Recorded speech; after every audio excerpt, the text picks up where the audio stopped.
On Thursday, my wife Brenda claimed she was departing for a work conference in Boston, but when I contacted her clinic's receptionist, they questioned me unexpectedly.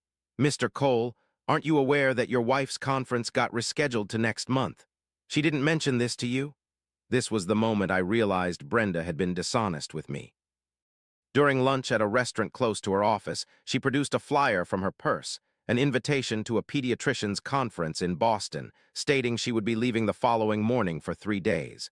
She then went to the restroom, leaving her phone on the table. After a few minutes, the screen illuminated with a new notification. I was able to read it. It turned out to be a booking confirmation.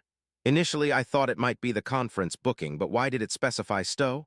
Stowe is located in Vermont. Upon re-examination of the flyer, it indicated Boston. So I turned on the screen to review it once more. "Birchwood Inn, your reservation is confirmed." Anticipating our meeting at Birchwood Inn, Stowe, Vermont this Friday at 3 p.m. initially. Check-in was scheduled for that day, and I confirmed the location on Google, which indeed matched the hotel details. The whole situation felt peculiar to me, so I took a screenshot as precaution upon Brenda's return. We settled the bill and left for home that evening. She began packing, and in our bedroom doorway I observed an open suitcase with a silk dress featuring an exposed back and her swimsuit nearby. Intrigued, I queried, "Why do you need a swimsuit in Boston?"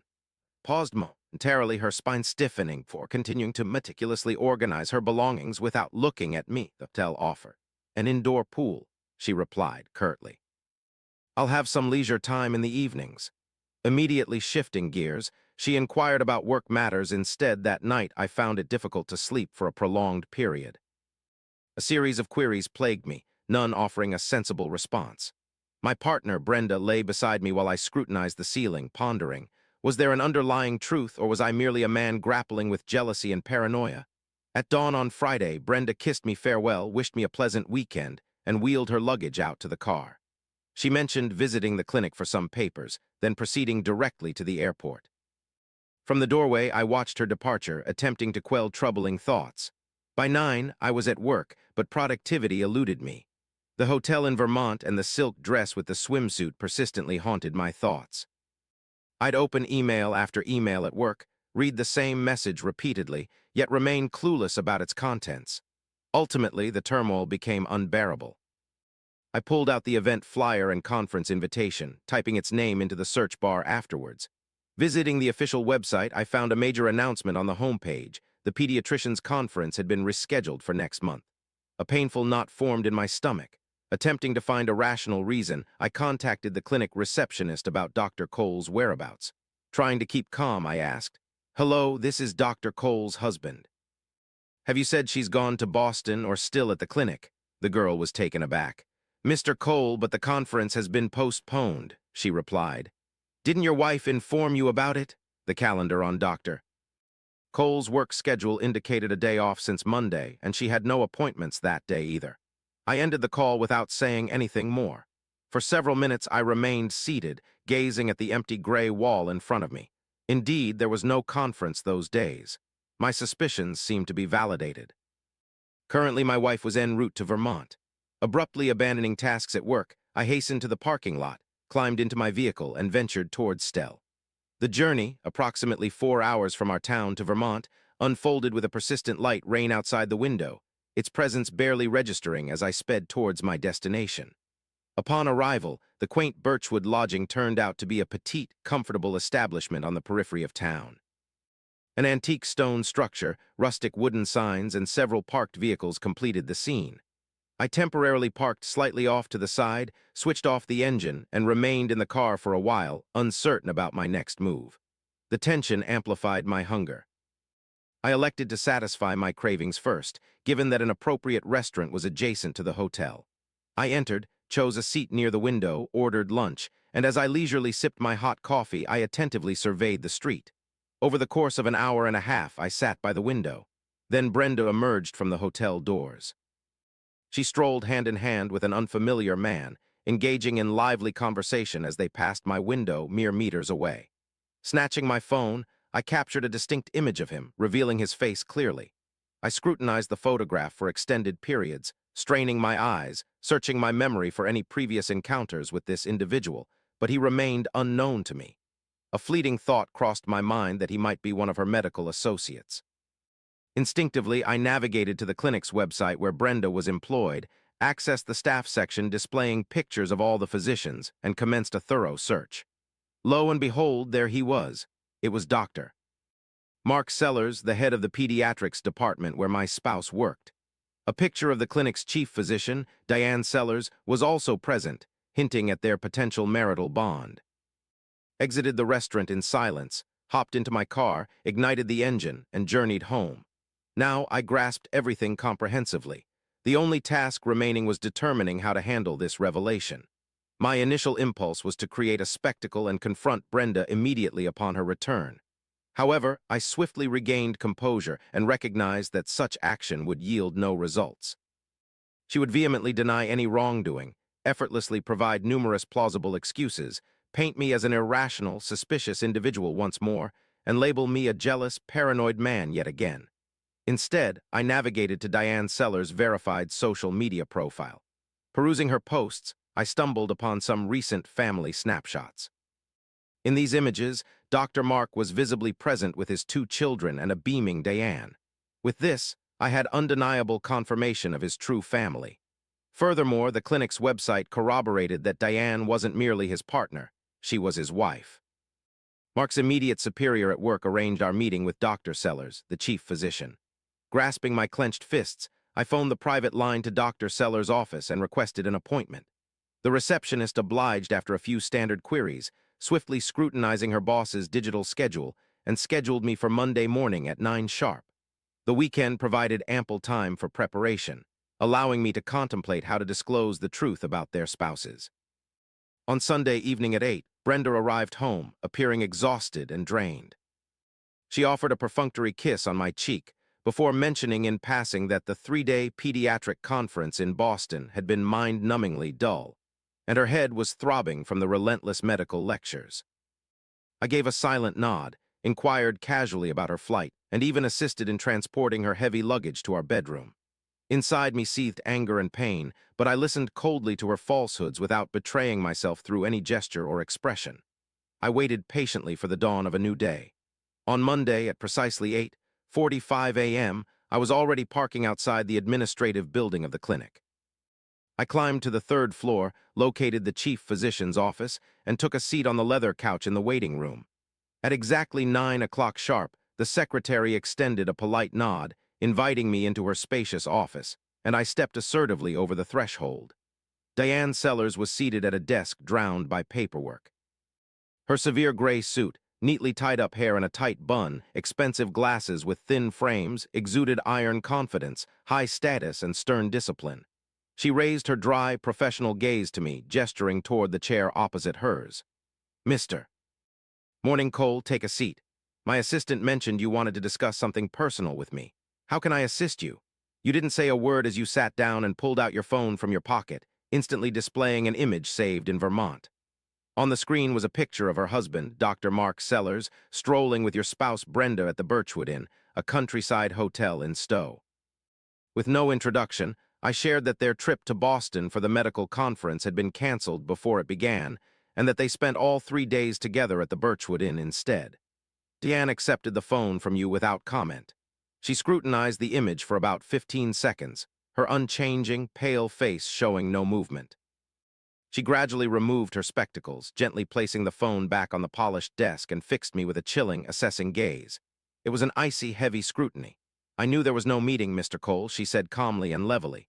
"However, you are now aware of it too. What is it that you desire?" Her unexpected query left me utterly bewildered.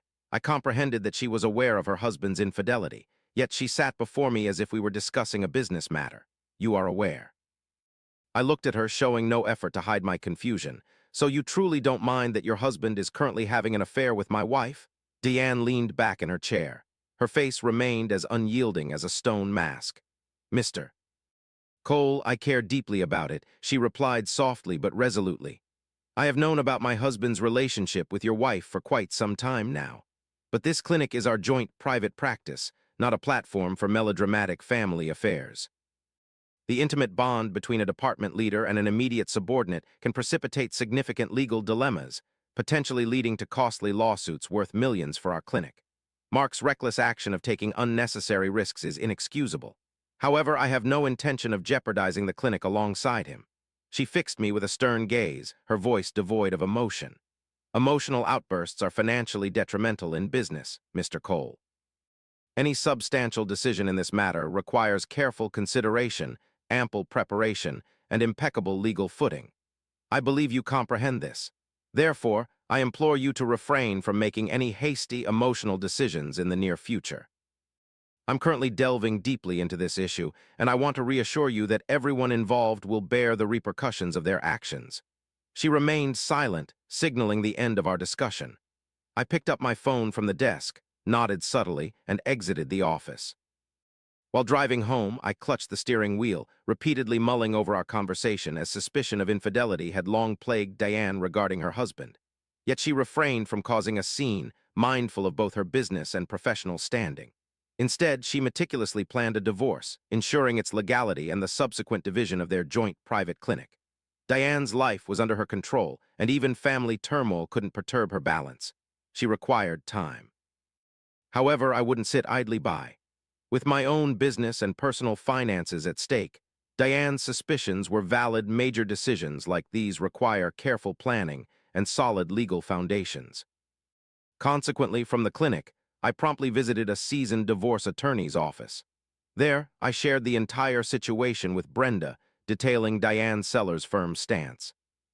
Immediately upon evaluation of potential risks, the attorney assumed responsibility for my case and swiftly formulated a comprehensive plan to safeguard my personal business. Within hours, we outlined a meticulous strategy addressing preparations for potential asset division, focusing on legal and accurate procedures. In less than 2 weeks, an unforeseen email from a prominent law firm representing Diane Sellers' clinic arrived, requesting my assistance in an internal audit of the medical facility and confirmation of certain key facts as an external source. The following morning, I visited the specified location, a skyscraper office building in downtown, where 2 corporate attorneys led the interview, inquiring about specific details regarding my encounters with Dr. Mark Sellers, Brenda, and Stell, asking me to officially confirm these interactions. Intricately shared with them my observations from Vermont, displaying the image taken outside the Birchwood Inn as well. They meticulously documented it all, thus concluding our discussion. I then returned home, and subsequently Diane Sellers phoned me around midday the following day. She graciously thanked me for my meeting with her lawyers and disclosed that their internal probe had unequivocally uncovered a significant conflict of interest between the head of pediatrics and his immediate subordinate within the department. The breach of corporate morals was so severe that Mark was stripped of his departmental leadership, while Brenda was dismissed from the clinic. I realized Diane had taken decisive action. Instantly, I contacted my divorce lawyer, instructing him to deliver the finalized divorce documents to Brenda promptly. That night, Brenda arrived home looking ill. She stormed in and angrily tossed her handbag on the hallway floor before swiftly entering the bedroom and locking the door behind her. I was fully aware of the true cause behind her current state. 30 minutes later, she emerged into the kitchen, settling quietly at the table opposite me and pouring herself some coffee without a word. She admitted that she had unexpectedly lost her job that day. I inquired about the reason. Brenda attempted to deceive me, claiming the clinic was letting go of numerous employees. At that point, I silently activated my phone, displayed a saved photo from Birchwood Inn, and presented it to her. Brenda froze on the spot, cup in hand. For a brief moment, the kitchen was filled with an eerie silence. She swallowed hard and promptly offered the conventional excuse, something along the lines of, "You've misunderstood, he's just a coworker." However, I interrupted her. I directly informed her that I was well aware of everything about the postponed conference in Boston, her secret relationship with Mark Sellers, the husband of her clinic's head physician, and the truth behind her termination. At the conclusion, I mentioned that my legal representative had already drafted all required documents, and on Monday, she would file an official divorce petition. Brenda angrily hurled her cup into the sink and began loudly blaming me for deliberately sabotaging her thriving medical career. She vowed to seize my garage business through the courts. However, I remained calm during her outburst. Without employment or funds to afford costly legal representation, she lacked a viable means to prolong our divorce or wage a lengthy court battle over my garage business. 2 months later, everything was resolved. Diane Sellers filed for divorce and initiated the legal procedure to divide their shared assets. The division of their substantial private clinic took some time, but she proceeded relentlessly, like an unstoppable tank.